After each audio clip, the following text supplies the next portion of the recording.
키워드로 알아보는 경제 이야기 그리고 투자 전략 김한진 이코노미스트 함께하겠습니다. 박사님 어서 오십시오. 네, 안녕하세요. 예, 조금 안도 랠리가 오는 것 같은데 여전히 좀 불안한 형국들인데요. 키워드로 전략들 세우도록 하겠습니다. 첫 번째 내용이 아마 그걸 담고 있지 않을까. 어느 장단에 춤을 춰야 합니까? 이렇게 되어 있는데 그대로 여쭤보죠. 어느 장단에 춤춰야 됩니까? 이거 이제 고용이 단단하니까 긴축 얘기하면서 주가가 하락하고 물가는 높게 나왔는데 주가는 또 상승하고 이 방향을 잡기 어렵다 뭐 이런 질문이지 않을까요? 네, 요즘 경기 지표를 보면 뭐 나쁜 게 좋은 거고 좋은 게 나쁜 거. 그러니까 인플레이션과 통화 정책의 우호적인 경기 지표가 나올수록 시장은 좀 긍정적으로 좋게 반응하는 이제 그런 모습을 계속 확인할 수 있는데요. 결국 시장이 제일 관심을 가지고 또 한편으로 또 두려워하는 부분은 인플레이션, 아직까지도 물가라는 거고요. 결국 그 조금 시장 수급이 불안정한 상태에서 이런 굵직한 어쨌든 통화 정책의 기조가 아직은 결정되지 않았다. 그러니까 최종 금리 인상 폭, 연준의 연말 기준금리 그리고 내년 초에 끝날 어쨌든 연준의 기준금리의 최종 종착역이 있지 않습니까? 이런 부분에 대한 아직까지는 불확실성이 시장을 지배하고 있다. 그런 상태에서 경기는 조금씩 아래로 내려가고 있습니다. 그리고 기업 실적도 좀 불안정하고요.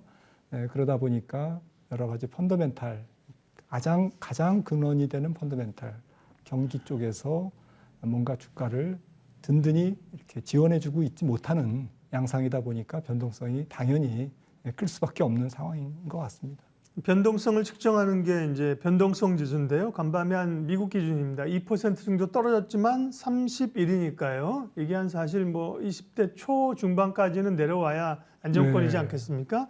변동성이 언제쯤 좀 줄어들 수 있을까? 그리고 단기 랠리를 좀 기대하는 것은 10월 말 가면서 11월에 미국의 이제 중간 선거 맞물리면 좀 올라갈 수 있다는 기대감이 있는데 어떻게 보세요, 박사님? 네, 원래 뭐 민주당 대통령이 집권하고 있는 상태에서 또 양당이 조금 분립되면 공화당과 민주당이 상원과 하원을 나눠 가지면 시장은 조금 더 긍정적으로 더 긍정적으로 반응하는 성향이 있었는데요. 올해 같은 경우에는 11월 8일이 이제 중간 선거인데 워낙 그 중간 선거 이외에 방금 말씀 나눈 경기 요인, 그리고 통화 정책, 또 아직도 묵직한 인플레이션 압력 이런 부분들이 포진해 있기 때문에 중간 선거보다는 좀 이런 근본적인 지금까지 시장을 지배해온 이런 매크로 지표가 훨씬 더 영향력이 크게 작용할 수밖에 없다. 하지만 중간 선거는 뭐 시장에 약간 중립 플러스 알파 정도로 긍정적으로 작용할 것 같습니다. 정치인들 입장에서는 그리고 아무리 큰 문제가 뭐 수십 개, 수백 개 있다도 당장은 표가 중요한 거기 때문에요. 중간 선거를 위해서 바이든 행정부는 물가를 잡기 위해서 혼신의 힘을 가했기 때문에 선거가 지나면 좀 기대감을 가지고 있는 거죠. 경제 지표에 따라서 일희일비하고 있는데요. 현지 시간으로 그러니까 수요일입니다. 우리 목요일쯤 알게 되겠네요. 연준의 베이지북이 발표됩니다. 경제 전반에 관한 그 분석들이 나올 텐데요. 관전 포인트 좀 알려주시죠. 네, 지난달 뭐 9월 달에 나온 베이지북하고 거의 좀 비슷하지 않을까 이렇게 생각을 하고 있는데요. 일단 FOMC 2주 전에 발표되는 베이지북이 현재 미국 경기 상황을 가장 좀 자세하게 어쨌든 기록하고 있을 걸로 보입니다. 몇몇 주는 몇몇 지역에서는 경기 침체가 조금 더 진행되고 있다. 하지만 고용시장은 여전히 타이트하다. 물가는 잡히고 있지만 여전히 좀 더디게 하락하고 있는 것이 포착되고 있다. 뭐 이런 정도의 톤으로 시장에는 좀 중립 정도의 베이지북이 되지 않을까. 제일 관심이 높은 물가에 대한 부분에서 어느 정도, 그러니까 10개 지역 중에서 한 절반 이상이 물가가 좀 안정되고 있다라는 만약에 코멘트가 나오면 이것은 뭐 단기적으로라도 또 좀 중장기적으로라도 연준의 어쨌든 정책에 영향을 미치는 변수이기 때문에 좀 긍정적으로 그렇게 기대를 한번 해보면서 좀 베이지북을 맞이해야 될 것 같습니다. 김한진 박사님과 분석하는 경제 키워드 두 번째 내용 확인하겠습니다. 두 번째는요, 금융시장 빨간불, 영국 이야기입니다. 영국의 리즈 트러스라는 새 총리가 등장을 하고부터 사실은 여러 정책 변화들과 시장의 혼돈들이 있고, 또 하루 이틀 사이에 이게 이제 어젯밤 사이에 또 하루 이틀 사이에 굉장히 좀 잦아들긴 했는데요. 또 완전히 가라앉은 거에 대한 의구심은 좀 있는 거죠. 소위 영국발 금융위기 현실화 혹은 재발 가능성은 높은가요? 낮은가요? 영국 자체는 아마도 진정될 걸로 저는 봅니다. 영국은 해결할 능력이 있고 또 물가에 대해서 조금 그 서툰 어쨌든 정책을 계속 내면서 시장의 신뢰를 잃은 부분은 있지만 아무튼 새로 지명된 재무장관이 어쨌든 450억 파운드의 어쨌든 감세 정책에 거의 뭐 3분의 1을 철회했죠. 그래서 320억 파운드는 이제 안 하겠다. 법인세 인하라든지 또 소득세 인하 이런 부분들을 이제 철회했고요. 하지만 이제 월말 10월 31일 날 예산청 독립된 영국 예산처에서 중기 재정 이제 계획을 발표합니다. 이제 그 발표를 보면서 이제 시장은 이제 조금 안정권에 더 들어가지 않을까. 그러니까 지금 한두 주 정도는 아무래도 조금 의심의 눈초리로 진짜 하는 거냐 뭐 이런 쪽으로 이렇게 그 바라보겠지만 그런 상태에서 트러스 총리가 조금 불신임의 쪽에 지금 의회에서 지금 그 좀 일고 있거든요.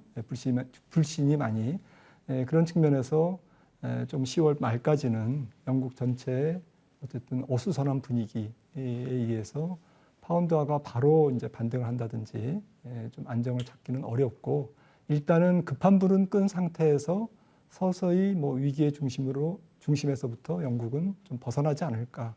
하지만 영국발 위기는 사실 세계 금융 불안의 예고편이거든요. 기초자산인 국채 가격이 올라가면서 생긴 부분인데 이런 부분들이 뭐 다른 나라 국부 펀드라든지 혹은 좀 뭐 그 헤지 펀드라든지 여러 가지 뭐 IB 쪽에서 투자은행 쪽에서 안 나온다는 보장이 없습니다. 그래서 내년까지도 연준의 기준금리가 계속 동결될 것으로 지금 보이는 만큼 시장 금리가 확실하게 안정되는 것은 좀 시간이 걸린다고 봤을 때 제2의 제3의 영국 사태가 여기저기서 나올 수 있는 가능성은 있다. 시장은 좀 그런 불확실성을 좀 염려하고 있는 것 같습니다. 2차 대전 당시에 그 뭐 처칠이 나왔던 그런 영화들을 제가 얼마 전에 본 영화 제목 기억이 안 나는데 보면 영국 같은 경우는 집권당의 총수가 총리를 하니까 내부에서도 뭐 서로 갈등과 뭐 끌어내리고 이런 게 굉장히 강하더라고요. 그래서 지금 리즈 트러스 총리도 좀 위험한 상황이고요. 그 새 재무장관이 제러미 헌트란 분이 와서 어쨌든 대부분 감세안 철회하겠다 뭐 이렇게 얘기했는데 결국 정책이라고 하는 게 이제 신뢰를 회복하는 게 중요한 거죠. 네, 그렇습니다. 이번 사태는 중앙은행, 특히 효율화된 자본시장에서 좀 정책의 불확실성이 얼만큼 일파만파 어쨌든 금융시장을 타격했는지를 여실히 보여주는 사례거든요. 또 한 나라 문제가 아니라 다 연쇄작용을 하니까요. 네, 그리고 특히 영국은 사실 금융중심지고 미국 채권시장이나 금융시장에 전 세계 선진국 금융시장에 직접적인 영향을 주는 파괴력이 있는 시장이잖아요. 그런 측면에서 아마 영국이 아마 이번 사태를 상당히 교훈 삼아서 앞으로 정책의 신중을 기할 것으로 생각이 됩니다. 네, 아무리 영국의 그 해가 지지 않는 나라의 권위가 손상됐다고 하나 그죠? 네덜란드에서 영국에서 미국으로 이제 금융 패권이 갔지 않습니까? 그리고 영국의 금융의 영향력은 아직 크죠. 세 번째 키워드 확인하면서 또 국내 시장 전략 좀 세우겠습니다. 불안한 3분기 실적 시즌. 이제 뭐 물가 얘기는 다음 달 그 소비자 물가 나올 때까지 조금 잦아들고 실적이 현안인데요. 미국부터 보면 대체적으로 안 좋다가 간 다음에는 뱅크 오브 아메리카가 호실적 나왔다면서 주가가 올랐습니다. 대체적인 미국 분위기는 어떻습니까? 네, 3분기까지는 뭐 시장의 기업 실적이 좀 중립적인 영향, 그러니까 좋은 기업, 실적이 좋은 기업과 좀 실적이 나쁜 기업들이 혼재한 예. 한 5대5 상황이라고 좀 파악이 되고 있고요. 그도 그럴 것이 인플레 상황에서는 기업들의 명목 매출액, 우리가 보는 금액상의 매출액은 올라가게 돼 있거든요. 그렇죠. 예. 인플레 상황이 결코 불리하게 작용되는 것은 아니다. 모든 기업에게 불리한 건 아니고요. 또 원가 상승으로 인한 마진의 축소가 문제지 않습니까? 이런 부분도 사실은 상반기 대비로는 하반기에 좀 유가가 살짝 눌려 있습니다.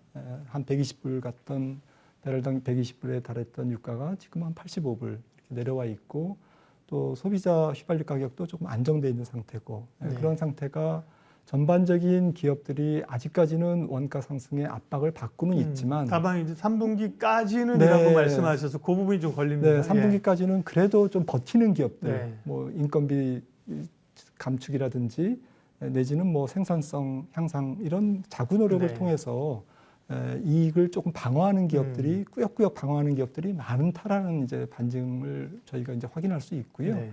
하지만 이제 4분기 내년 1월 말부터 시작되는 4분기 실적 시즌에서는 이익이 훼손된다. 3분기보다는 좀 더 훼손될 가능성이 높고 특히 세계 총수요가 둔화되는 세계 경기가 조금 더 좀 내리막에 조금 더 가까워지는 내년 2분기 실적은 지금 우리가 보는 한 3분기 실적보다는 훨씬 더 안 좋을 가능성이 있다. 그래서 역실적 장세, 기업 실적이 후퇴하면서 주가가 조금 부담스러운 스트레스를 받는 어쨌든 그런 모습은 좀 끝난 건 끝난 게 아니다. 끝난 게 아니다라고 이제 볼 수가 있는데 다만 이제 3분기 실적이 지금 시장에 어쨌든 큰 영향, 어떤 부정적이고 파괴적인 영향을 주고 있지 않는 것은 뭐 분명한 것 같습니다. 네.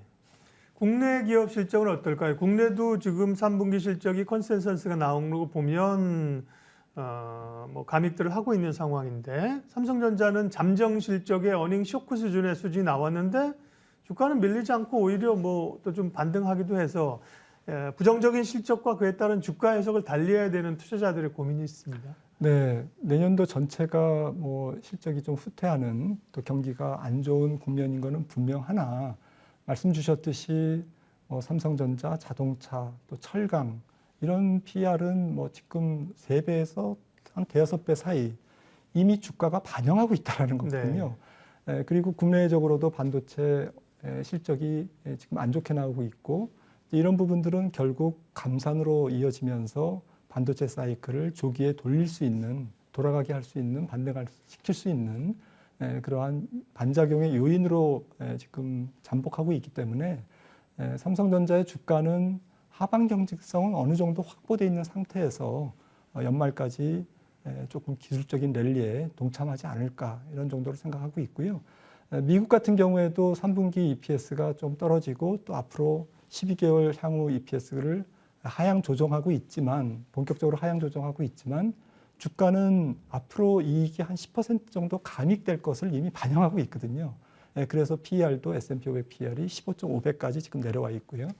그런 측면에서는 우리가 생각하는 기업 실적의 후퇴 이런 부분들을 주가가 한 70% 이상은 특히 우리나라 블루칩은 거의 90% 정도 반영하고 있다. 이렇게 해서 해석을 좀 긍정적으로 할 필요도 있을 것 같습니다. 네, 김한진의 키워드 경제, 김한진 박사님과 키워드로 경제 이야기 풀어봤습니다. 고맙습니다.